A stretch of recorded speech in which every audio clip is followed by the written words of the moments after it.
Welcome to the Slop Farm. Enjoy the video. You begin by confirming essentials: stable surface, power, and the Elegend kit. Do this now. Once done, set a conservative 1/2 power test and a short timer to verify response. You want controlled heating, not spikes. Make sure to align the sample centered over the coil and lock clamps. This ensures uniform field coupling. Connect the safety ground and inspect for loose connections. As you proceed, keep a small log of settings and initial temperatures so you can iterate quickly if the first run needs adjustment. You now ramp carefully.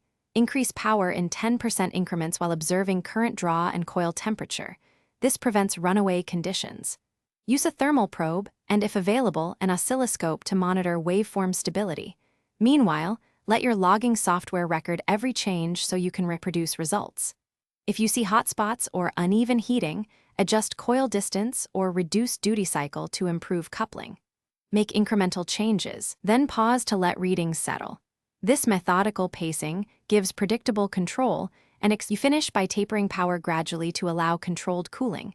Document final settings, temperatures, and observed outcomes so you know what worked.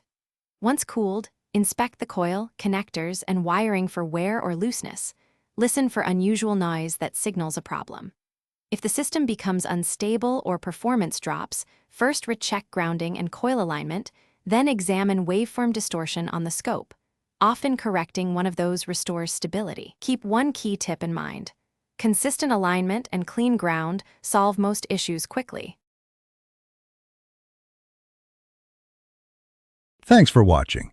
Consider subscribing if we helped you today.